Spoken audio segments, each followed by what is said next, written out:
Nakakakilig. Kim at Paulo, palagi nga bang magkasama sa Showtime?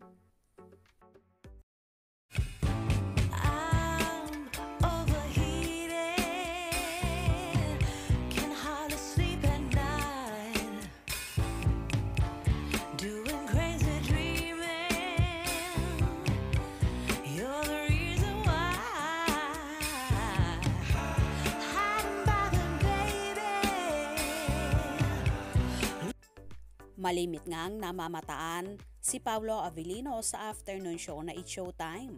Bakit nga ba siya palaging naroroon? Hindi man siya guest or host sa naturang programa, pero palaging nandun ang aktor. Sino kaya nga ba ang hinihintay niya?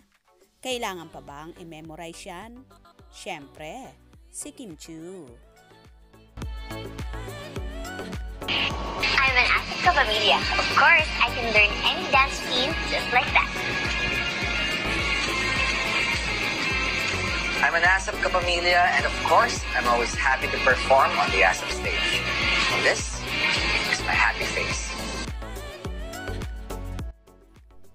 Kahit hindi patahasang umaamin ang Kim Pao sa totoong relasyon nila, happy na rin naman ang kanilang supporters sa tuwing nakikita nila na magkasama ang dalawa. Kagaya na lang ng habang nag-uusap ang mga bulilit at si Kimi, kung saan naglalakad sila sa hallway ng studio at nandun nga si Paulo. Pagmasdang maigi.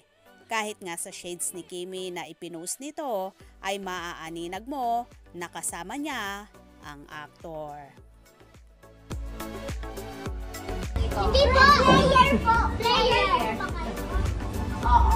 Anong unang sagot? Bawal! Bawal! Bawal! Sabi ang unang sagot? Bawal! Sa pelikula? Bawal! Bawal! Bawal! Bawal! Bakit ka ginawa? Okay, mali pala. Tila binabantayan naman ng husto ni Paulo si Chinita Princess.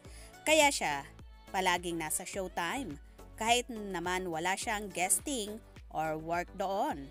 Natatakot nga ba siyang masulot pa ng iba ang dalaga? Ganito nga niya ipinapakita ang kanyang pagmamahal sa actress, kaya naman kahit ang mga kasamahan ni Kimi sa naturang show ay tuwang-tuwa para sa dalaga. Nakitang-kita nila na totally nakamove on na nga si Kimi sa naging breakup nito sa kanyang ex-nobyong si Sian Lim.